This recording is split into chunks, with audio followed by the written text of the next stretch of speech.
तप्तजीवनम् पीडितं कल्मषापहम् श्रवणमङ्गलं श्रीमदादतं भुवि गृह्णन्ति ये भूरिदा जना। श्री रामकृष्ण कथामृत पर આપણે જે 144 ચર્ચાઓ કરી તેમાં આપણે જોયું કેવી રીતે શ્રી રામકૃષ્ણ દેવ પાસે માસ્ટર મહાશય મહેન્દ્રનાથ ગુપ્ત આકસ્મિક રીતે આવે છે। નીકળ્યા હતા આત્મહત્યાના ઈરાદાથી, પરંતુ સદગુરુને મળ્યા પછી નવું જીવન મળે છે અને પછી અવરજવર શરૂ થાય છે। પોતાની ડાયરીમાં શ્રી રામકૃષ્ણ દેવના ઉપદેશો લખી રાખે છે અને એ જ ડાયરી પાછળથી શ્રી રામકૃષ્ણ કથામૃત રૂપે પ્રગટ થાય છે। દેશ વિદેશમાં વિભિન્ન ભાષાઓમાં કેવી રીતે આ પુસ્તક કેટલાયના જીવનમાં નવું આશાનું કિરણ, નવી આશાનું કિરણ, નવો આશાનો સંચાર લાવી રહ્યું છે। આ બધી વાતો આપણે કરી। શ્રી રામકૃષ્ણ કથામૃતના પહેલા ભાગના 6ઠ્ઠા ખંડના 13મા અધ્યાયની વાત આપણે આજે કરવાની છે કે જ્યારે શ્રી રામકૃષ્ણદેવ બેઠા છે દક્ષિણેશ્વરમાં પોતાના ઓરડાની પશ્ચિમની બાજુની ઓસરીમાં ભક્તો સાથે વાતો કરી રહ્યા છે। ડિસેમ્બર ઈસવીસન 1882ની વાત છે। બપોર નમી ગયા છે। માસ્ટર અને એક બે ભક્તો બેઠા છે। બીજા દિવસની વાત છે। પહેલા દિવસની વાતમાં સ્વતંત્ર ઈચ્છા શક્તિની વાત આવી, કેમ આ જગતમાં આટલું બધું દુઃખ છે તેની વાત આવી। રાતના શ્રી રામકૃષ્ણદેવ બાબુરામને પોતાના ઓરડામાં સુવાડ્યા અને પછી બીજા દિવસે બાબુરામ રામદયાળ ઘેર ગયા। માસ્ટર તે દિવસે રાત્રે ઠાકોરની સાથે જ રહ્યા અને પછી બપોર નમી ગયા છે। માસ્ટરને એક બે ભક્તો બેઠા છે। એટલામાં કેટલાક મારવાડી ભક્તોએ આવીને પ્રણામ કર્યા। એ લોકો કલકત્તામાં ધંધો કરે છે। તેઓ ઠાકુરને કહે છે કે આપ અમને કંઈક ઉપદેશ કરો। ઠાકુર હસી રહ્યા છે। શ્રી રામકૃષ્ણ મારવાડી ભક્તોને, જુઓ, હું અને મારું એ બે અજ્ઞાન, હે ઈશ્વર તમે માલિક અને આ બધું તમારું, એનું નામ જ્ઞાન। અને મારું કેમ કરીને કહી શકો? બગીચાનો રખેવાળ કહેશે કે મારો બગીચો, પરંતુ જો કોઈ વાંકમાં આવે અને શેઠ તેને કાઢી મૂકે તો પછી પોતાની આંબાના લાકડાની પેટી બગીચામાંથી બહાર લઈ આવે એટલી તેની હિંમત ન રહે।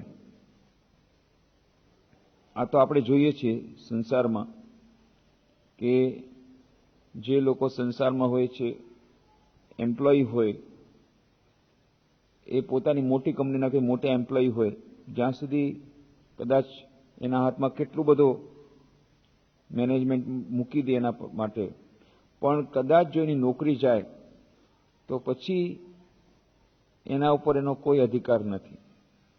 રખેવાળ પોતાની આંબાની જે પેટી હોય એ પણ બગીચામાંથી પોતાની પેટી એને લઈ જવા માટે પણ હિંમત ન કરે, એને પાછું પૂછીને લઈ જવું પડે। અત્યાર સુધી એને પૂછીને બધા અંદર આવતા હતા, હવે એક ક્ષણમાં જ્યાં નોકરી ગઈ કે બસ હવે એને પોતાને પરમિશન લઈ અને આંબાની પોતાની જે પેટી છે નાનકડી એ લઈ જવાની હિંમત નથી। એવી જ રીતે શ્રી રામકૃષ્ણ કહે છે કે જે કંઈ પ્રોપર્ટી છે આ જગતમાં એમાંથી કોઈ પ્રોપર્ટી આપણી નથી। એક દિવસ અચાનક નોટિસ આવશે કે બધું પતી ગયું, પછી બધું છોડીને જવું પડશે, કંઈ આપણી સાથે જશે નહીં, પણ આપણે એ વાત સમજતા નથી। આપણને એમ લાગે છે કે આપણી જે નોકરી છે ઇટરનલ નોકરી છે અને આપણે આના માલિક છીએ। જ્યાં માલિકનો ભાવ આવ્યો, ઓનરશિપ આવી, અટેચમેન્ટ આવ્યું, આસક્તિ આવી, એટલે તરત જ દુઃખની હારમાળા શરૂ થઈ ગઈ। હું અને મારું, આ બે અજ્ઞાન, હું એટલે આઈ અને મારું એટલે માઇન, આઈ એન્ડ માઇન, આમી આમાર મોરીલે ઘૂંચીવે જંજાલ. હું અને મારું જો ગયું તો પછી શું થયું? પછી ભગવાનની પ્રાપ્તિ થઈ ગઈ, તો પછી બાકી કંઈ ન રહે.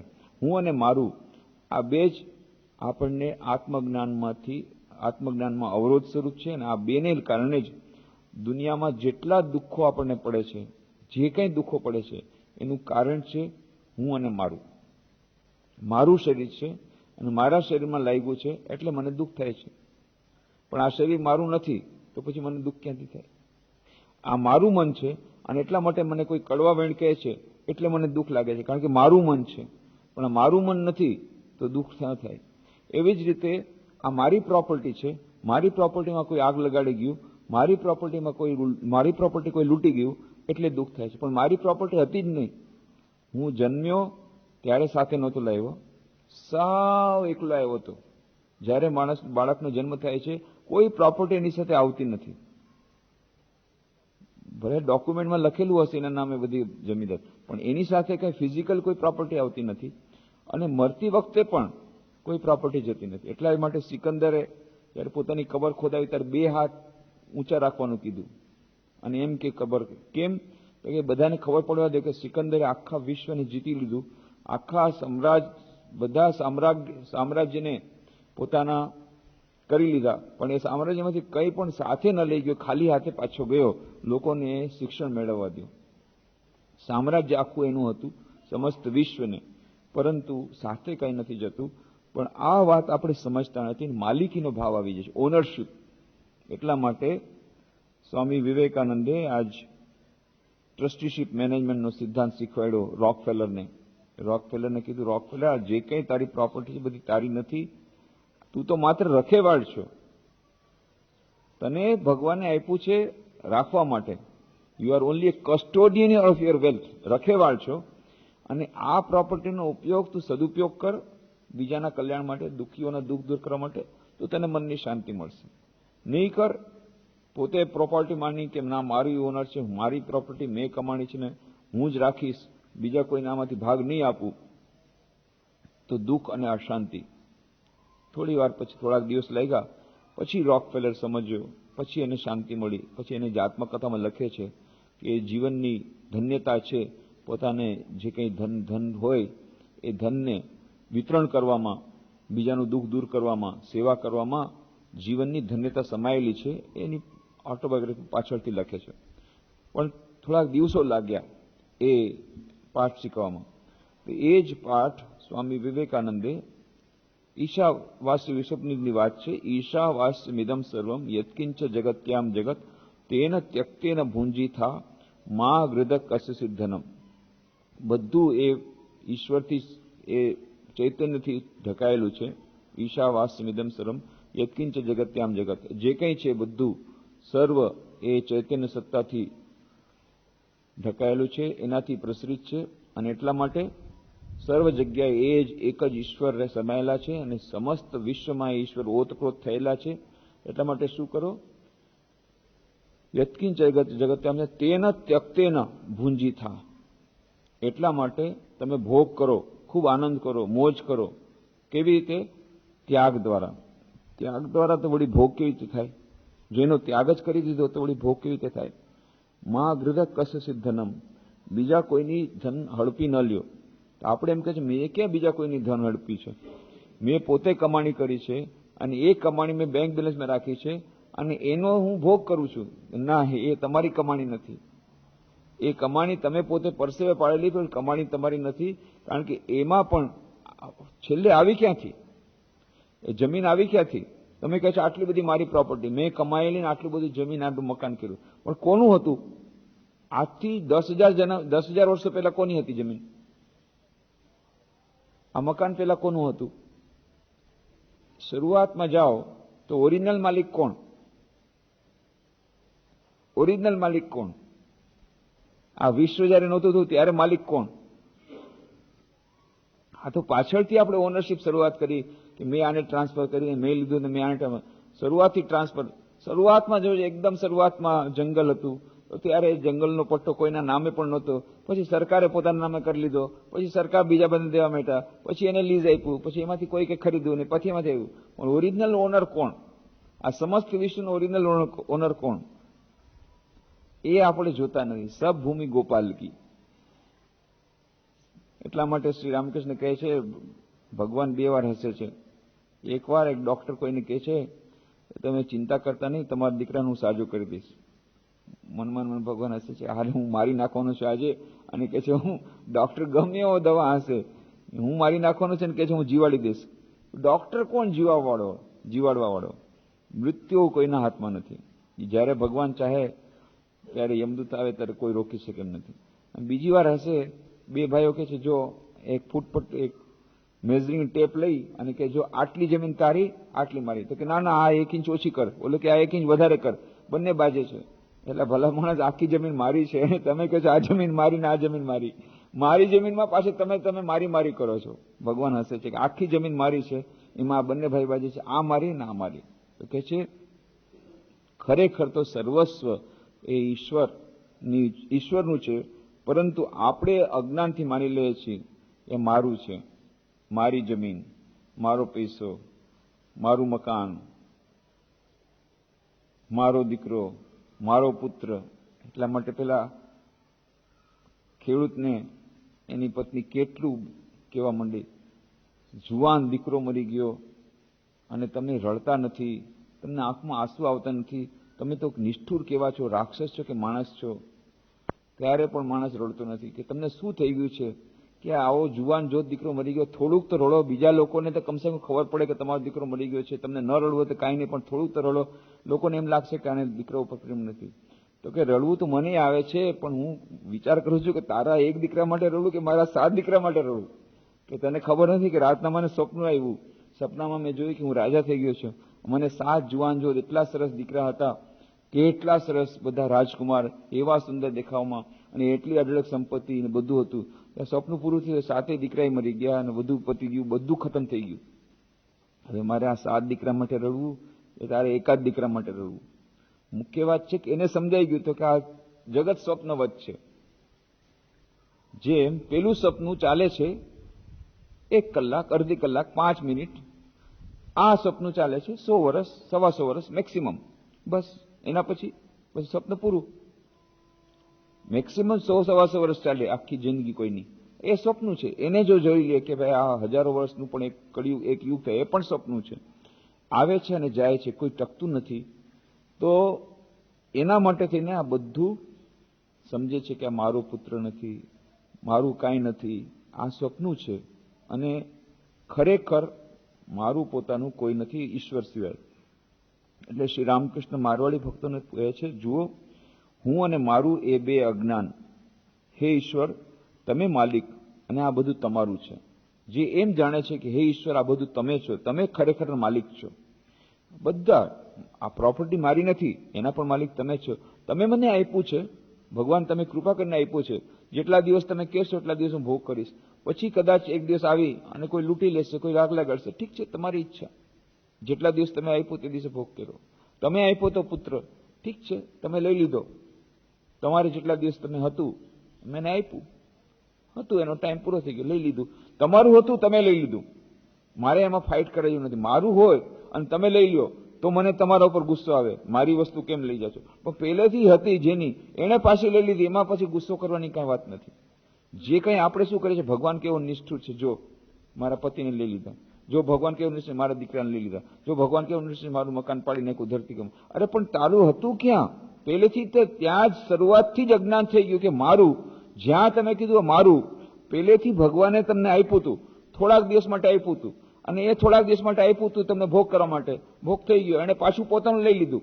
તમને કોઈ ઉછીના રૂપિયા આપ્યા હોય 10,000 રૂપિયા, અને પછી તમે કે આ રૂપિયા હું તને ન આપું, અને પછી કોઈ પાછા માગવા આવે તો કે ના હું તારું ખૂન કરું પણ તને રૂપિયા ન આપું. એ કઈ કેવી વાત છે? તમને રાખવા માટે આપ્યા હતા ઉછીના, હવે તમારે એને પાછા આપી દેવા જોઈએ.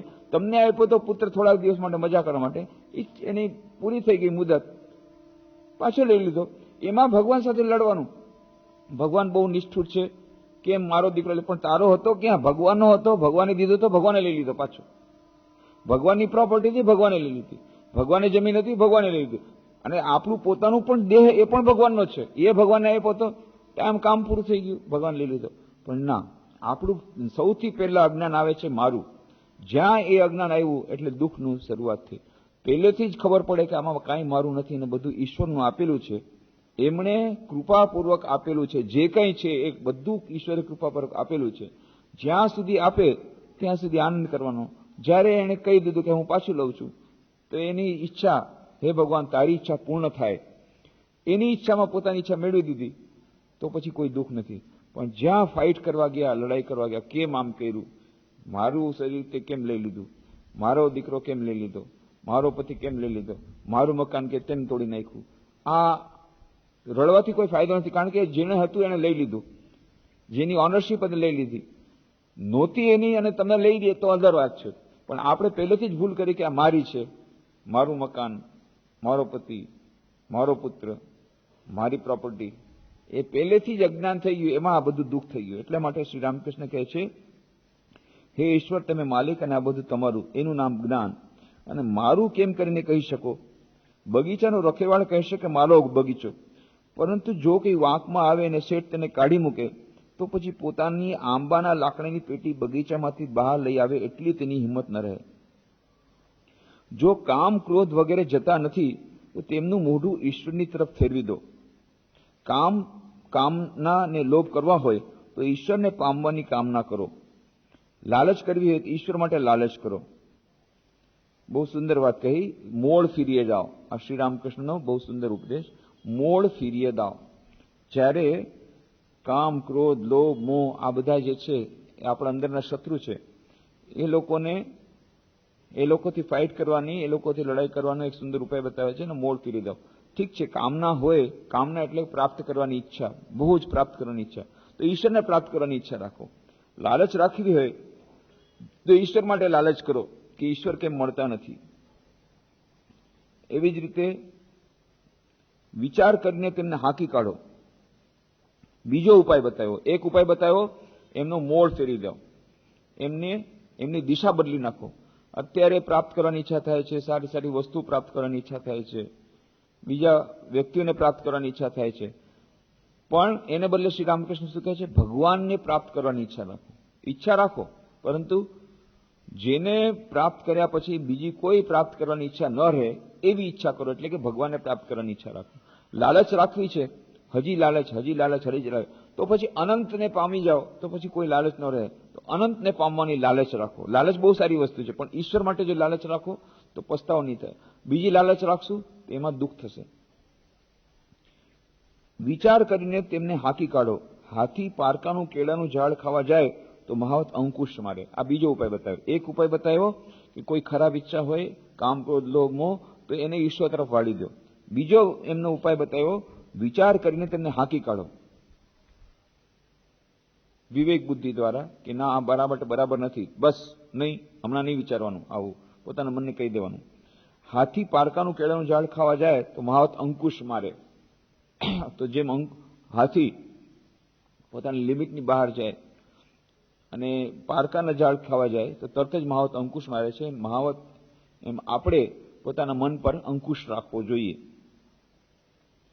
તમે તો ધંધો કરો છો એટલે ધીમે ધીમે આગળ વધારવાનું જાણો. કોઈ પહેલા તેલ પીલવાની ચક્કી કરે, પછી વળી વધુ પૈસા થાય એટલે કાપડની દુકાન નાખે. તેમ ઈશ્વરને રસ્તે આગળ વધવું જોઈએ, ધીરે ધીરે આગળ વધવું જોઈએ. બહુ સુંદર વાત કહે છે.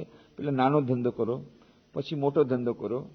પેલા તમારું ટર્નઓવર રહેશે માંડ 1000 રૂપિયા, પછી 10,000 રૂપિયા ટર્નઓવર થશે, પછી લાખ રૂપિયા ટર્નઓવર, પછી પ્રાઇવેટ લિમિટેડ કંપની નાખજો, પછી કરોડ રૂપિયામાં થશે, પછી પબ્લિક લિમિટેડના મેનેજિંગ ડાયરેક્ટર બની જજો, કરોડો રૂપિયાનું ટર્નઓવર થશે. ધીરે ધીરે આગળ વધો.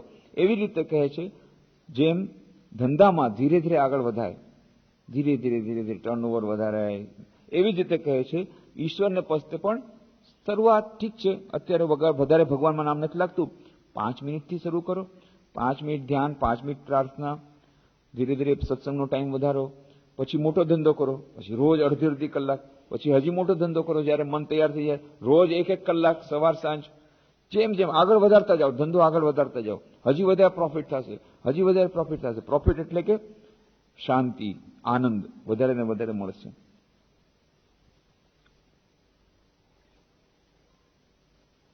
અવારનવાર કેટલાક દિવસ નિર્જન સ્થળમાં રહીને વધુ પ્રમાણમાં ભગવાનને પોકારો. આ એક બીજો ઉપાય બતાવ્યો કે ક્યારેક ક્યારેક નિર્જન સ્થળમાં રહીને વધુ પ્રમાણમાં ભગવાનને પોકારો. ત્યારે હંમેશા તો આપણો સમય બહુ ઓછો હોય છે, દૈનંદિન જીવનમાં અટવાયા છીએ, એટલા વ્યવહારના કામકાજ હોય એટલે થોડુંક ભગવાનનું નામ લઈ લીધું.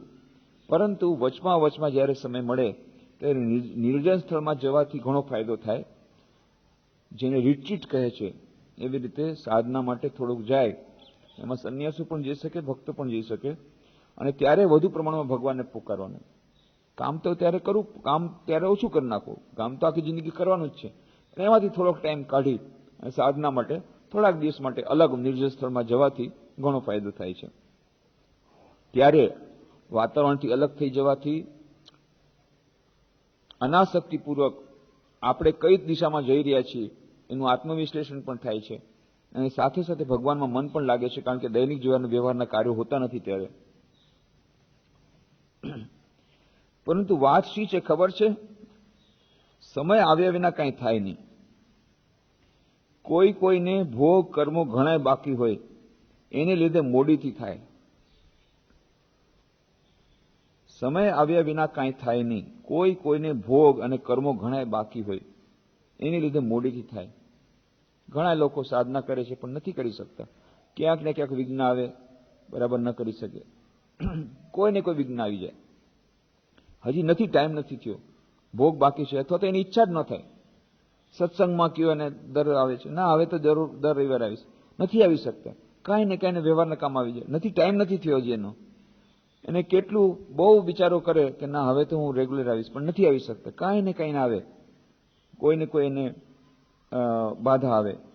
કોઈને ભોગ અને કર્મો ઘણા બાકી હોય, એ જ વખતે એની ઈચ્છા થાય કે હાલો હવે ત્યાં જઈ આવી ચોપાટી. શું થાય? ન થાય. એના નથી, નસીબમાં નથી. શું થાય? હજી ટાઈમ નથી થયો. એને લીધે મોડેથી થાય. ગુમડું કાચું હોય ને જો નસ્તર મુકાય તો ઉલટું વકરે. પાકીને મોટું કરે ત્યારે ડોક્ટર નસ્તર મૂકે. બહુ સુંદર વાત કહે છે કે કાચા ગુમડામાં જો નસ્તર મૂકો તો બહુ દુખે, પણ પાકું ગુમડું થાય જરાક નસ્તર મૂકો એટલે બધું ઠીક થઈ જાય. એવી રીતે આ ભક્તિ માટે સાધના માટે પણ હજી બધાનું મન તૈયાર નથી થયું. એટલા માટે બહુ બળજબરી કરવાથી વધારે દુઃખ થાય. એટલે ધીરે ધીરે આગળ વધવું જોઈએ. પહેલા 5-10 મિનિટ, પછી 15 મિનિટ, પછી અડધી કલાક, ધીરે ધીરે સાધનામાં આગળ વધવું જોઈએ. એક છોકરું એની માને કે માં હવે હું સૂઈ જાઉં છું, મને હગાણી લાગે એટલે તું જગાડજે. માં કહે કે દીકરા હગાણી તને જગાડશે, મારે જગાડવો નહીં પડે. સૌનું હાસ્ય. મારવાડી ભક્તો અવારનવાર ઠાકુરની સેવા માટે મીઠાઈ વગેરે વસ્તુઓ લાવે, ફળ, સાકર વગેરે. સાકરમાં ગુલાબ જળની સુગંધી મેળવેલી, પરંતુ એ બધી વસ્તુઓ ઠાકુર ઘણે ભોગે પોતે વાપરતા નહીં. કહેતા એ લોકો ઘણું ખોટું બોલીને પૈસા કમાય. હવે આજકાલ જો હવે તો ઠાકુરને તો ખાવા જ નહીં મળે. બધા હવે મોટા ભાગના લોકો એવી જ રીતે કમાય છે. હવે આમાં કેવી રીતે કરવું? મારવાડી ભક્તો અવારનવાર ઠાકુરની સેવા માટે મીઠાઈ વગેરે વસ્તુઓ લાવે, ફળ, સાકર વગેરે. સાકરમાં ગુલાબ જળની સુગંધ મેળવેલી, પરંતુ એ બધી વસ્તુ ઠાકુર ઘણે ભોગે પોતે વાપરતા નહીં. કાજુ, કિસમિસ, બદામ, કેટલી બધી સારી વસ્તુ લાવે, એ બધું નરેનને આપી દેતા કે નરેનમાં એક સાક્ષાત શિવ છે, એની અંદર અગ્નિ છે, પવિત્ર અગ્નિ, એમાં બધું સ્વાહા થઈ જશે. બાકી બીજા કોઈને નહીં દેતા. કેમ? કે ભક્તિની હાનિ થશે. જો આવી રીતે જે અનિતિથી કમાયેલા ધનની કોઈ ખાદ્ય વસ્તુ બનાવેલી હોય અને એ વસ્તુ જો કોઈ ભક્ત ખાય, એની ભક્તિમાં હાનિ થાય. એની સિસ્ટમ, કેટલાકની સિસ્ટમ જ એટલી ફાઇન થઈ ગઈ હોય, એટલું સાત્વિક ગુણ હોય કે એ લોકો ગ્રહણ પણ ન કરી શકે. જેમ શ્રી રામકૃષ્ણ ગ્રહણ જ નહોતા કરી શકતા, મોઢામાંથી જ નહોતું જતું, મોઢામાં જ ન જાય. કોઈ ચોરીનો માલ મોઢામાં જ ન જાય. Automatic system, inbuilt system. ગમે તેવું કોમ્પ્યુટર એવી સિસ્ટમ નહીં, તમે નહીં કરી શકો કે એમાં આખું પ્રી કન્ડિશન છે. રામકૃષ્ણદેવના મનમાં બસી ગયું મારે ચોરીનો માલ નથી ખાવો. પછી એવું પ્રિકન્ડિશન થઈ ગયું કે અજાણતા પણ કોઈ ચોરીનો માલ જો એમાં આપે તો એ ખાઈ ન શકે. સ્વામી યોગાનંદજી મહારાજ ત્યાં કાશીપુરમાં હતા ત્યારે એમને પેટનું બીમારી હતી, તો લીંબુ દરરોજ લઈને લાવતા ક્યાંકથી વાડીમાંથી. એ વખતે લીંબુ નહોતા મળતા, દૂરથી ક્યાંકથી એક વાડીમાંથી લીંબુ લાવીને એમને દેતા. પણ એક દિવસે રામકૃષ્ણ દેવ લીંબુ ખાઈ નથી શકતા કે અહીંયા સુધી આવે છે, અંદર નથી જતું. કંઈ વાંધો છે? એ શું વાંધો છે? ના, કંઈક તો વાંધો છે. તો પૂછીને લાવ્યો છે કે હા, વાડીવાળાને પૂછી અને જે વાડીમાંથી લાવું છું એ જ વાડીમાંથી લાવું છું, અને એ જ વાડીવાળાને મેં પૂછી લીધું છે અને એણે મને પરવાનગી આપી છે કે ના, તપાસ કરી કંઈ ગડબડ છે. પછી તપાસ કરી કે એ જ દિવસે એ ફળનો બગીચો કોઈકને એણે વેચી દીધો હતો, પણ આને ખબર નહોતી અને આને ખબર નહોતી પડી. પણ એ ફળનો બગીચો વેચાઈ ગયો એટલે માલિક હવે બીજું કોઈ થઈ ગયું. એ નવા માલિકને આણે પૂછ્યું નહોતું યોગાનંદજી મહારાજને, કારણ કે એને તો ખબર નહોતી કે બગીચો વેચાઈ ગયો છે. વિચાર કરો, રામકૃષ્ણદેવને કોઈ કીધું નહોતું કે આ જો ફળનો બગીચો વેચી ગયો છે તમે ખાતા નહીં, પણ ઓટોમેટિક સિસ્ટમ એ ચોરીનો માલ જતો નથી. ત્યાં જાય છે મલ્લિકને, ત્યાં જદુ મલ્લિકના બગીચામાં ઘણી બધી વાતો કરી અને કીધું કે મારી પેટની બીમારી છે, એ કાંઈ વાંધો નહીં, તમને અફીમની ગોળી આપીશ, અફીમની ગોળી તમે લેશો ને એટલે બધું ઠીક થઈ જશે. એ વાતચીતમાં બધા ભૂલી ગયા. હવે રામકૃષ્ણ દેવ તો ગયા દક્ષિણેશ્વર, પાછા બાજુમાં જ દક્ષિણેશ્વરનું મંદિર છે, પાછા પોતાના ઓરડામાં ગયા. ત્યાં તો યાદ આવ્યું, અરે ગોળી લેતા તો ભૂલી ગયો, હવે શું થાય? પાછા આવ્યા. પાછા આવીને જોઈએ ત્યાં તો યદુ મલ્લિક ચાલ્યા ગયા છે. પછી કે છે શેમાં માટે આવ્યા? એના કમ્પાઉન્ડર કીધું કે આવી રીતે મને એને કીધું ગોળી. તો એમાં શું છે? મને ખબર છે ગોળી ક્યાં છે, હું તમને આપી દઉં, લ્યો, એમાં આટલું ઓલું વિચારવાનું શું છે? ગોળી આપી દીધી. ગોળી લઈને આવ્યા, બસ થોડાક આગળ ગયા, રસ્તો ભૂલી ગયા. તમે જુઓ, જે લોકો કલકત્તા જાશો જોશો, દક્ષિણેશ્વરનો બગીચો અને સામે જ આ યદુ મલિકનો બગીચો, સાવ બાજુમાં. આમાં કોઈ રસ્તો ભટકે એવી કઈ વાત જ નથી. રસ્તો જ ભટકી ગયા, જઈ જ નથી શકતા. વળી પાછા થોડીક વાર આગળ જાય, દક્ષિણેશ્વર મંદિર દેખાતું નથી. પાછા આવે, વળી પાછા રસ્તો દેખાતો નથી. આ શું થઈ ગયું? રસ્તો ભટકી ગયા, એટલે નજીકમાં રસ્તો દેખાતો નથી. કે કેમ આમ જગદંબા કેમ મને આમ કરાવે છે? કે હા, પછી વિચાર આવ્યો, ઓહો, મેં તો યદુ મલિકને કીધું તું હું તારી પાસેથી ગોળી લઈશ, એને પાસેથી ન લઈ અને મેં કમ્પાઉન્ડર પાસે લીધી. એ તો મિથ્યા ભાષણ થઈ ગયું, જૂઠું બોલાઈ ગયું, જૂઠી વાત થઈ ગઈ. લેવાની હતી યદુ મલિક પાસે, લીધી પાછા કમ્પાઉન્ડર પાસે, એટલે જૂઠું થઈ ગયું. પાછું ચોરી પણ થઈ ગઈ, કારણ કે એણે તો યદુ મલિકને પૂછ્યું નથી, એણે પૂછ્યા વગર મને આપી છે, એટલે ચોરીનો માલ મને આપ્યો, એટલે જગદંબા નથી. એટલે તરત ગયા આ ગોળીને કારણે જ આ સમસ્યા છે. એટલે પાછા આવ્યા ત્યાં તો કમ્પાઉન્ડરે દુહાકાનું બંધ કરી નીકળી ગયો. હવે શું કરવું? એટલે બારીમાંથી ગોળી નાખી, એ યદુ આલે તારી ગોળી પાછી, એમ કરીને નાખી. હવે રસ્તો બરાબર દેખાય છે. વિચાર કરો કે કેવું શુદ્ધ સાત્વિક શરીર, કેવી અંદરની ઇનબિલ્ટ સિસ્ટમ, કે અજાણતા પણ કોઈ ચોરીનો માલ જતો નથી. હવે આ મારવાડી લોકો તો કેટલું બધું ચોરી કરતા હોય, જાણે કેટલી ચોરી, કર વૈરાતો ચોરી કરતા હોય, બીજાને કેટલી બધી ચોરી કરતા હોય, અને એ માલ લઈ આવીને સારી વસ્તુ આપે. પણ રામકૃષ્ણદેવને ખબર કે મારવાડી લોકો બરાબર નથી માલ કરતા. આજકાલ તો બધા હવે એવા છે, કોઈક જ એવા હશે કે જે કર ચોરી નહીં કરતા હોય, કે ધંધામાં બરાબર એકદમ 100% ઓનેસ્ટ જોડીએ તો ધંધો જ ન ચાલે એમ કે છે. પણ શ્રી રામકૃષ્ણ દેવ એ માલ સ્વીકાર કરી શકતા નથી. એની સિસ્ટમ જ એવી થઈ ગઈ છે કે કોઈ પણ ચોરીનો માલ ન જાય. એટલા માટે કહે છે, આવેલા મારવાડી ભક્તોને કહે છે કે તમારે ખોટું બોલીને ધંધો કરવો નહીં. એમ નથી કહેતા ખોટું બોલીને ધંધો કરો નહીં, પણ ઉપદેશ આપે છે આડકતરી રીતે. કારણ કે એમનેમ કે પાછા મારવાડી ભક્તો કે ભાઈ આપણે અહીંયા જવાનું બંધ કરો, આપણે ખોટું બોલીને ધંધો કરવાનો હોય. પણ એટલું કરે છે કે એને જે કઈ વસ્તુ આપે સીધી બારોબાર કોઈકને આપી દે, કાં નરેનને ખવડાવી દે, એ એક જ વસ્તુને, કાં પછી ફેંકાવી દે. બેલું મઠમાં એકવાર, ત્યાં ઘણા વર્ષો પહેલાની વાત છે, સ્વામી શંકરાનંદજી મહારાજ ત્યારે હતા મારા ખ્યાલથી પ્રેસિડેન્ટ લગભગ, અને આવી રીતે સાધુઓ તો બહુ ખુશ, અરે આજે બહુ ભંડારો છે, એવી સરસ મીઠાઈ આવી છે. શંકરાનંદજી મહારાજને ખબર પડી બધી જેટલી મીઠાઈ હતી બધી ગંગામાં પધરાવી દીધી. બધા સંન્યાસીઓ બિચારા એટલા દુઃખી થઈ ગયા. આજે એટલું ભંડારો આવી સરસ કોઈને સમજાવ્યું નહીં.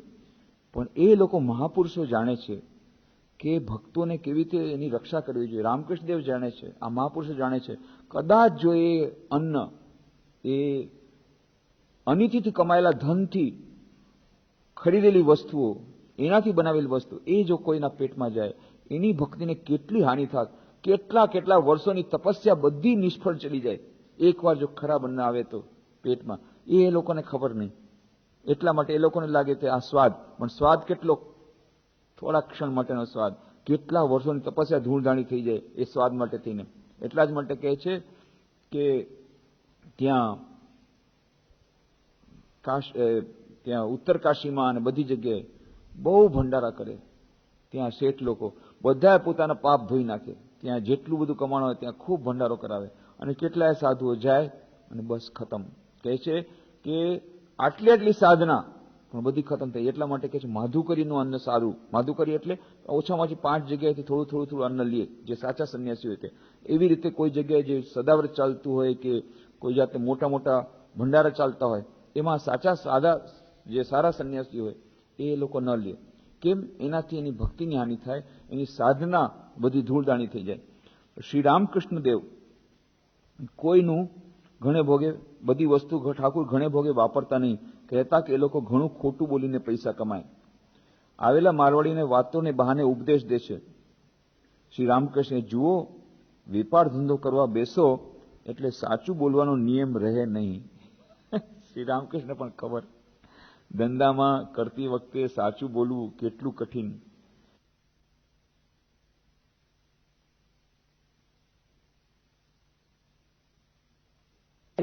કે પાપી માણસના દ્રવ્યનું ભોજન કરવા જતા જોયું, એ ભોજન બધું લોહિયાળ થઈ રહેલું છે.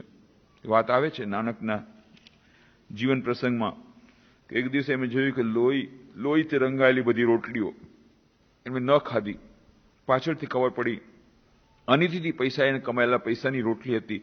એટલે ગુરુ નાનકની પણ જે સિસ્ટમ હતી, સાયકોફિઝિકલ સિસ્ટમ, નર્વસ સિસ્ટમ, એ એટલી બધી એ પણ સાત્વિક હતી કે એમને દેખાઈ ગયું એમાં બધું લોહી નીંગળતી રોટલી છે.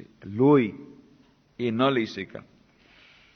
પાપી માણસના દ્રવ્યનું ભોજન કરવા જતા જોયું કે એ ભોજન બધું લોહિયાળ થઈ રહેલું છે. સાધુઓને શુદ્ધ વસ્તુ આપવી, ખોટા ધંધા કરીને મેળવેલી વસ્તુ આપવી નહીં. અને પછી બહુ સુંદર વાત કહે છે, સત્યને માર્ગે ઈશ્વરને પામી શકાય. સત્યને માર્ગે ઈશ્વરને પામી શકાય. એનો અર્થ છે અસત્યને માર્ગે ઈશ્વરને ન પામી શકાય. ઠીક છે, અસત્ય માર્ગે તમે બધું સમજી બધું કરી લેશો, કરોડ રૂપિયા કમાઈ લેશો, ગવર્મેન્ટની ટેક્સ ચોરી કરી લેશો, બીજાને પણ ફસાવી દેશો, બીજું પણ કરી લેશો, બધું કરી લેશો. મોટર ગાડી આવશે, સંપત્તિ આવશે, બધી આવશે, પણ એ સંપત્તિ સાથે વિપત્તિ આવશે. અને વિપત્તિ તો પછી આવશે, આજ નહીં આવે તો કાલે આવશે. પરંતુ એક વાત છે કે અસત્યના માર્ગે જો જશો તો ઈશ્વરના દર્શન અશક્ય છે. એટલા માટે શ્રી રામકૃષ્ણે કીધું પણ સત્યનું પાલન કરવું એ અત્યારે આજના જમાનામાં જેટલું કઠિન હતું એટલું ક્યારેય નહોતું. ક્યારેય આટલું કઠિન નહોતું. પહેલા પણ કઠિન હતું. રામચંદ્ર જમાનામાં પણ સત્યનું પાલન કરવું કઠિન હતું. કૃષ્ણના જમાનામાં કઠિન હતું. આ જમાનામાં સૌથી વધારે કઠિન છે. પણ એટલા જ માટે શ્રી રામકૃષ્ણે કહ્યું કળિયુગમાં સત્ય એ કળિયુગની તપસ્યા છે. બાકી બધી જગ્યાએ સતયુગમાં શું તપસ્યા કરવી પડતી હતી? એક પગે ખડા રહો. કોઈ સેંકડો વર્ષો સુધી ખડા રહે છે. હજી પણ તમે જુઓ કેટલીક જગ્યાએ સાધુઓ એક પગે ખડા રહે છે. આખો પગ આવડો જાડો થઈ ગયો હોય, એક પગે ખડા હોય, આમ ટેકો કરીને ઊભા હોય વર્ષોના વર્ષો સુધી. કોઈ ફળમૂળ ખાઈને રહે છે, ફક્ત પાણીના હવામાં રહે છે. કેટલા કેટલા તપ કરે છે. એ તપનો જમાનો હતો. પછી દાનનો જમાનો આવ્યો. પણ શ્રી રામકૃષ્ણ કહે છે કળિયુગની તપસ્યા શું છે? સત્ય. સત્ય એ કળિયુગની તપસ્યા. સત્ય આચરણ કરવું અથવા સત્ય બોલવું એ કળિયુગમાં જેટલું કઠિન હતું એટલું ક્યારે નહોતું. અને એનો પોઝિટિવ પોઈન્ટ શું છે કે જે ભગવાનની પ્રાપ્તિ કેટલા કેટલા મોટા મોટા તપ દ્વારા નથી થતી. કેટલા ઉપવાસ, વ્રત, એકટાણા, કેટલી કઠોર સાધના, શારીરિક સાધના, શારીરિક કઠોર તપસ્યા, માનસિક કઠોર તપસ્યા, કેટલી બધી તપસ્યા દ્વારા નહોતું મળતું. ફક્ત સત્યના પાલન દ્વારા કળિયુગમાં ઈશ્વરની પ્રાપ્તિ થઈ જશે. એટલે જ ગાંધીજી કહ્યું, સત્ય એ જ ઈશ્વર છે. ઈશ્વર સત્ય છે એટલું નહીં, સત્ય એ જ ઈશ્વર. જો સત્યનું પાલન થઈ ગયું, સત્યને પકડી લીધું, ઈશ્વરની પ્રાપ્તિ થઈ ગઈ. બીજું કાંઈ કરવા જેવું નથી. સત્યનું પાલન પણ સૌથી વધારે કઠિન, અને એનાથી ઈશ્વરની પ્રાપ્તિ થાય. તો જે લોકો આધ્યાત્મિક સાધકો છે, જે લોકોએ જીવનમાં લક્ષ્ય લીધું છે કે મારે આને આ જન્મમાં ઈશ્વરની પ્રાપ્તિ કરવી છે, એ લોકો માટે સત્યનું પાલન અનિવાર્ય છે, ભલે ગમે એટલી મુશ્કેલી પડે. અને જો સત્યનું પાલન ન થયું, હું જાણું છું એક સાધક છે, કેટલી સાધના કરે, જેટલી શિબિરો હોય, કેટલા વેળા સંપ્રદાયની કેટલી બધી શિબિર રિટ્રીટ હોય, બધાયમાં પોતાનું નામ નોંધાવે. કોઈમાં 1000 રૂપિયાની ફીસ આપીને નોંધાવે, કોઈ 500 રૂપિયા નોંધાવે, હરિદ્વાર પણ જાય, મુંબઈમાં પણ જાય, બધી શિબિરોમાં ભાગ લે, સ્પિરિચ્યુઅલ રિટ્રીટમાં ભાગ લે, જપ ધ્યાન પણ કરે. પણ સરવાળે મીંડું. કેમ? બીજાના સિગ્નેચર કરે. બધાને સિગ્નેચર એને આવડે. ભલે મોટું કઈ નહીં કરતા હોય, હવે ફ્રોડ કરતા હશે કે નહીં, પણ કે એમાં છે શું કે છે, એમાં વળી શું થઈ ગયું, મને આવડે છે ને સિગ્નેચર કરી નાખી, કે મેં તો એની પાસે રૂપિયા તો લીધા નથી, કોઈને ફ્રોડ તો કર્યો નથી. આ એને ફ્રોડ જ નથી કરતા. કોઈની પોતાની સિગ્નેચર કરીને એના નામે એપ્લિકેશન આપી દે, એના નામથી પૈસા ઉઘરાવી લે, એના નામે ચેક કરીને લઈ આપી દઈએ. કઈ નહીં, એમાં જૂઠું બોલે શું છે? હવે બધાએ કરે છે, એમાં આપણે કરીએ એમાં શું વાંધો છે? બધાએ કરે છે ને, પણ બધાએ કરે છે, પણ બધે આધ્યાત્મિક સાધકો નથી, અને બધાને એટલી ગતાગમ નથી કે આનું પરિણામ શું આવે. પણ ના, એને એ પોઈન્ટ સમજાવી જ નહીં શકાય. એને માટે સત્ય અને મિથ્યા બંને બરાબર જ છે, કે આજના જમાનામાં એ બધું તમારું વૈદ્યાવેડું ન ચાલે. બધાએ કરે છે, આપણે કરવાનું, સાથે સાથે સાધન ભજન કરવાનું, ઈશ્વરનું નામે લેવાનું. ભજન કરીએ છીએ ને એમાં બધું ધોવાઈ જાય, ન ધોવાય. ઈશ્વરનું ભજન કરવાથી જે વસ્તુ મળતી હોય એ વસ્તુ તો મળશે, એની ભક્તિ મળશે, પણ આ તરફ જે ધોવાઈ ગયું એ ન મળે. આ બંને ન્યુટ્રલાઇઝ ન થાય. આપણે એમ લાગે કે ભાઈ આટલું બધું ઠંડુ પાણી છે એટલે થોડું ગરમ પાણી નાખશું એટલે બધું ઠીક થઈ જશે. ના, એ ગરમ પાણી અલગ અને ઠંડુ પાણી અલગ. આ જે દુષ્કર્મ કર્યા એનું ફળ અલગ ભોગવવું પડે, અને સત્કર્મો કર્યા એનું ફળ ભોગવવું પડે. એ આવશે, પણ દુષ્કર્મો ન્યુટ્રલાઇઝ નથી થતા. હા, ઈશ્વરને શરણાગત થવાથી કદાચ એની ઇમ્પેક્ટ ઓછી થઈ જાય અને સહન કરવાની શક્તિ વધારે મળે. બાકી આપણે એમ સમજીએ કે ભાઈ આપણે 10 કિલો ખરાબ કામ કર્યા અને 10 કિલો સારા કામ કર્યા તો બધું બંને મીટઅપ થઈ જશે, કેન્સલ થઈ જશે. કેન્સલ નથી થતા. આ 10 કિલો ફળ એ મળવાના અલગ, પેલા 10 કિલોનું ફળ અલગ મળે. બંને ન્યુટ્રલાઇઝ ક્યારેય નથી થતા. આ આપણે વસ્તુ ભૂલી જાય છે ને આપણે કહે છે એમાં ચાલશે, હવે આટલું કર્યું તેમાં આ બધું ધોવાઈ જશે. નથી ધોવાતું. આ મુખ્ય વાત છે. શ્રી રામકૃષ્ણ દેવે ધંધામાં પણ જે બિઝનેસ એથિક્સ હવે એક બહુ ઇમ્પોર્ટન્ટ સબ્જેક્ટ બની રહ્યો છે. વિચાર કરો, આજથી 100 વર્ષ પહેલા શ્રી રામકૃષ્ણ દેવ બિઝનેસ કેવી રીતે કરવો એની વાત શીખવાડે છે મારવાડી લોકોને, કે હંમેશા તમે એમાં ઈમાનદારીપૂર્વક બિઝનેસ કરો. અત્યારે બિઝનેસ એથિક્સ મોટો ઇમ્પોર્ટન્ટ સબ્જેક્ટ બની ગયો આખા વિશ્વમાં. બિઝનેસ એથિક્સ ઇન સબ્જેક્ટ છે. Value based management in subject. Peter Drucker જેવા મોટા મોટા અમેરિકન મેનેજમેન્ટ એક્સપર્ટ કહે છે કે વેલ્યુ બેઝડ મેનેજમેન્ટ નહીં હોય હવે તમે સક્સેસફુલ નહીં થાઓ. એ જમાનો ગયો. આપણે અત્યાર સુધી વિચાર કરતા હતા જે જેટલા પ્રમાણમાં અનીતિ કરી શકે, જેટલા પ્રમાણમાં બેઈમાની કરી શકે, એટલા પ્રમાણમાં એ ખાટી જશે અને એટલા પ્રમાણે કરોડપતિ થઈ જશે. એ જમાનો ગયો. હવે નવો જમાનો આવ્યો, અને એ નવા જમાનામાં કહે છે મોટા મોટા મેનેજમેન્ટ એક્સપર્ટ કહે છે હવે value based management ethics in business જો નહીં હોય તો તમે બજારમાં ટકી નહીં શકો. ભગવાન જવા દો, ઈશ્વરની વાત જ જવા દો. તમે સાધક હો કે ન હો, તમને જો સક્સેસફુલ થવું હોય બિઝનેસમાં તો વેલ્યુ બેઝડ મેનેજમેન્ટ લાવવું પડશે, એથિકલ મેનેજમેન્ટ લાવવું પડશે. નહીં લાવો તો થઈ જશો બહાર. કેમ? ઘણા બધા ફેક્ટર્સ આવ્યા છે. હવે કસ્ટમર જે ગ્રાહક એ હવે બહુ ચતુર થઈ ગયા છે. એ જાણે છે તમે ગમે એટલી ભેટ યોજના કરો પાવડરમાંથી, પછી એ પાવડર તમે તો સસ્તામાં આપ્યો, ભેટ યોજના આપી, બીજી વાર તમારો પાવડર નહીં લેજો ક્વોલિટી નહીં હોય તો. એ 3 જગ્યાએ જશે, કઈ કંપની સારી છે કઈ નહીં, બધું એને ખબર છે. વધારે વખત તમે છેતરી નહીં શકો. બહુ કસ્ટમર હવે પાવરફુલ થઈ અને હવે કસ્ટમરનો જમાનો થઈ ગયો, કારણ કે કંપની એટલી બધી આવી ગઈ, એટલી બધી કોમ્પિટિશન થઈ ગઈ, એટલે ક્વોલિટી પણ જોશે, પ્રાઇસ પણ જોશે, ભેટ યોજના પણ જોશે, બધું જોઈ અને પછી કંપની કેવો માલ ખરીદવાનો છે. એટલે જે લોકો બરાબર માલ નહીં આપે, ક્વોલિટી નહીં આપે, અનીતિ કરશે, કાંઈ ક્વોલિટીમાં ઓછું કરશે, કાં પ્રાઇસ વધારે લેશે, તો એ સાફ થઈ જવાની. એટલે વેલ્યુ બેઝડ મેનેજમેન્ટ. પછી પેલા બધા કારીગરોને લોકો એમ કરતા હતા, પૈસા ઓછા આપીને વધારે કામ કઢાવે. હવે ટ્રેડ યુનિયન થઈ ગયા અને મોટા હવે જો નોલેજ વર્કર વધી ગયા, એટલે પણ હવે એ ચાલે એમ નથી. એટલે વર્કરને છેતરી શકો એમ નથી, એમ્પ્લોયને છેતરી શકો એમ નથી. એટલા બધા નિયમ, બધા કાનૂન આવી ગયા. તમે કસ્ટમરને છેતરી શકો નથી, પોતાના પાર્ટનર છેતરી શકો નથી. એટલા માટે હવે વેલ્યુ બેઝડ મેનેજમેન્ટ તમારા એક્ઝિસ્ટન્સ માટે પણ કહે છે મોડર્ન મેનેજમેન્ટ એક્સપર્ટ કે હવે એથિકલ મેનેજમેન્ટ લાવવું જ પડશે, કોઈ ઉપાય નથી. સરકારમાં હવે અત્યાર સુધી બધું ચાલતું હતું, કરપ્શન બધું ચાલતું હતું, પણ ધીરે સરકાર એડમિનિસ્ટ્રેશનમાં પણ એ લોકો હવે નવું આખું ચક્ર ગોઠવાઈ રહ્યા છે. કારણ કે અત્યાર સુધી બિઝનેસ લોકો એ લોકોને કહેતા હતા અને આ બિઝનેસને કહેતા હતા, બંને એકબીજાને હૂંફ આપતા હતા. એ હજી ભારતમાં ચાલે છે, બાકી બધાએ ગયું. એ નેક્સસ એ બ્રેક કરી નાખ્યું અને અહીંયા પણ નેક્સસ બ્રેક થશે. એટલા માટે હવે value based management, ethical management A in subject થઈ ગયો. ચારે તરફ એના માટેના મોટા પ્રોગ્રામ ગોઠવાઈ રહ્યા છે. એસ્પેન ઇન્સ્ટિટ્યૂટ છે, એસ્પેન ઇન્સ્ટિટ્યૂટ ઓફ મેનેજમેન્ટ, એ મોટી સંસ્થા છે ત્યાં અમેરિકામાં. એનું કામ જ છે જેટલી મોટી મલ્ટીનેશનલ કંપનીઓ છે એના સીઈઓ, ચીફ એક્ઝિક્યુટિવ ઓફિસર, એના ટોપ મોસ્ટ એક્ઝિક્યુટિવ, એને ટ્રેનિંગ દેવાની. એમાં એ લોકોએ વેલ્યુ બેઝ મેનેજમેન્ટની વાત કરી. હમણાં એક સેમિનાર યોજાઈ ગયો લાસ્ટ યર, અને એમાં એ લોકોને પછી એટનબરોની મહાત્મા ગાંધીની ફિલ્મ બતાવવામાં આવી. એમાંથી કહ્યું કે 40 ગુણો એવા છે જે આપણે ગાંધીમાંથી શીખીને આપણે સારા મેનેજર અને એક્ઝિક્યુટિવ બની શકીએ. લીડરશિપની 40 ક્વોલિટી એવી છે: ઓનેસ્ટી, ટ્રુથફુલનેસ, ઇન્ટિગ્રિટી, કોમ્યુનિકેશન ટેકનિક. આ બધી 40 એવી લીડરશિપ ક્વોલિટી ગાંધીજીમાંથી એ લોકોને મળી અને એના ઉપર એ લોકો ડિસ્કસ કર્યું અમેરિકામાં. હજી આપણને વાર લાગશે, કારણ કે આપણે પોરબંદરમાં ગાંધીનો જન્મ થયો ને એટલે આપણને ગાંધીજીની વેલ્યુ નહીં સમજે. હવે અહીંયા જન્મ થયો, હવે એ મોહનદાસ, હવે એ મોહનદાસને કોણ ગોઠતું? પણ એ મોહનદાસ કરમચંદ ગાંધી ત્યાં આખા વિશ્વમાં અત્યારે આજના દિવસે, એ સ્વાધીનતા દેવડાવીને બધું તો જવા દો, ભારત માટે એને કર્યું. આખા વિશ્વમાં અત્યારે એને રોલ મોડેલ ગણે છે લીડરશિપમાં, સ્વામી વિવેકાનંદ અને મહાત્મા ગાંધીને. પણ આપણને એની વેલ્યુ નથી. કેમ? કારણ કે આપણે નજીક છે. આવશે, વેલ્યુ આવશે ક્યારે?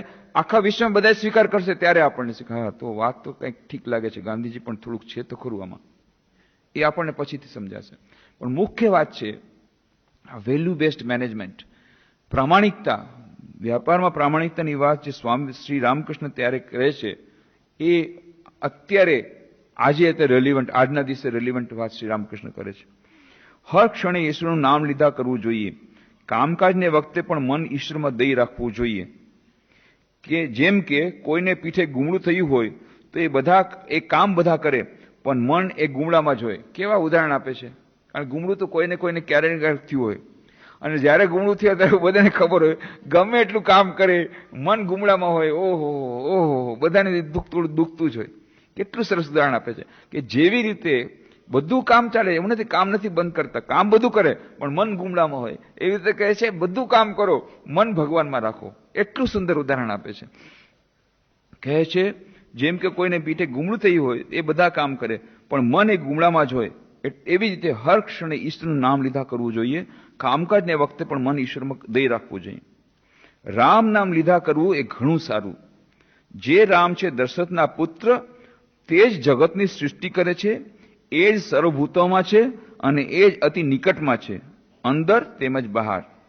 જો રામ દશરથ કા બેટા, वही राम घट घट में लेटा, वही राम जगत पसेरा, वही राम है सबसे न्यारा. બહુ સુંદર વાત કરે છે. એ તુલસીદાસજીની વાતને કેટલી સુંદર રીતે રજૂ કરે છે કે જે રામ છે દશરથનો પુત્ર, તે જ જગતની સૃષ્ટિ કરે છે. એ આપણે ભૂલી જાય છે. આપણે એમ રામાયણ વાંચી, દશરથના પુત્ર રામ, અને એમણે આવી રીતે રામ કર્યું, રાજ કર્યું અને પછી ક્યાં લાગ્યા. પણ એ રામ કોણ છે? ખરેખર કોણ છે? આપણે રામ નામ સંકીર્તનમાં આવે છે, શુદ્ધ બ્રહ્મ પરાત્પર રામ, કાલાત્મક પરમેશ્વર રામ. શુદ્ધ બ્રહ્મ પરાત્પર રામ, કાલાત્મક પરમેશ્વર, એ જ ઈશ્વર, તે જ જગતની સૃષ્ટિ કરે છે ઈશ્વર રૂપે, અને એ ઈશ્વર અવતાર ધારણ કરે છે દશરથના પુત્ર રૂપે. અને પછી એ ઈશ્વર પછી બીજું શું છે? એ જ સર્વભૂતોમાં છે. દરેક મનુષ્યના હૃદયમાં એ રામ રહેલા છે. રામરાજ્ય અહીંયા કરવાનું છે, રામરાજ્ય સ્થાપના અહીંયા કરવાની છે. રામ જન્મભૂમિમાં રામચંદ્રજી મંદિર બનાવવું, અવશ્ય બનાવવું, પણ અસલ રામ જન્મભૂમિ અહીંયા છે, હૃદયમાં છે. એ રામ જન્મભૂમિ કોઈ પૂછતું જ નથી. એ રામ જન્મ ભૂલી ગયા. પેલી જ એક રામ જન્મભૂમિ અયોધ્યામાં, પણ અયોધ્યા અહીંયા છે. હૃદય, દરેક મનુષ્યના હૃદયમાં રામ રહેલા છે. ત્યાં રામ ભાગી ગયા છે, એને પાછા બેસાડવાના છે. એ રામને ગોતવાના છે, એ હૃદયમાં બેસાડવાના છે. એ આપણે ભૂલી જઈએ છીએ. કહે છે દશરથના પુત્ર તે જ જગતની સૃષ્ટિ કરે છે, એ જ સર્વભૂતોમાં છે, અને એ જ અતિ નિકટમાં છે. અને બીજે ક્યાં છે? અંદર તેમજ બહાર. અને ચારે તરફ પાછા રામ છે, રામ જ રામ છે. जहां मैं देखा तू ही नजर आया, जो कुछ है सब तू ही है. ये राम, जो राम दशरथ का बेटा, वही राम है घट घट में लेटा. दरेक अणुए अणुમાં એ જ રામ રહેલા છે, કણ કણમાં એ ભગવાન રહેલા છે. વહી રામ જગત પસેરા, ઈશાવાસમિદમ સર્વમ યત્કિંચ જગત્યામ જગત. એક જ કોન્શિયસ ચેતના. એ મોડર્ન સાયન્ટિસ્ટ હવે સ્વીકાર કરે છે કે it is a holistic universe. All the particles of the whole universe are interconnected at deeper level. Bell's theorem. એને ડેવિડ બોમે એક્સપેરિમેન્ટલી વેરીફાઈ કરી દીધું. અને પછી શ્રોડિંજરે પણ કહી દીધું consciousness is singular, of which the plural is unknown. એક જ ચેતના સર્વ જગ્યાએ વ્યાપ્ત છે. જો કુછ હૈ સો તું ही है. એ જ સર્વ, એ જ રામ. જો રામ દશરથ का बेटा, वही राम घट घट में लेटा, वही राम जगत पसेरा, वही राम है सबसे न्यारा. એ રામની પૂજા કરવાની છે, અને એ રામને આપણે હૃદયમાં બેસાડવા છે. એ રામના દર્શન કરવાના છે. અને એ રામનું નામ કેવી રીતે કરવાનું, એ રામના દર્શન કેવી રીતે થાય, અને આ અનુભૂતિ કે દરેક જગ્યાએ એ જ રામ છે, હૃદયમાં પણ એ જ રામ છે, અનુભૂતિ કેવી રીતે થાય? હર ક્ષણે રામ નામ લેવાનું. જેવી રીતે ગુમડું થયું હોય તો મન ત્યાં ગુમડામાં હોય, બધું કામ ચાલતું હોય, એવી રીતે દરેક કામ કરતી વખતે રામ નામ, ભગવાનનું નામ, ઈશ્વરનું નામ લેવાથી ધીરે ધીરે આ અનુભૂતિ થાય છે. સુંદર ઉપદેશ શ્રી રામકૃષ્ણદેવ મારવાડી ભક્તને આપે છે. બાકીની ચર્ચા આવતા રવિવારે 6 વાગે કરશું, કારણ કે હવે આરતીનો સમય 7:05 થઈ ગયો છે. ઓમ શાંતિ શાંતિ શાંતિ. હરિંતિ હરિંતિ હરિંતિ હરિંતિ હરિંતિ.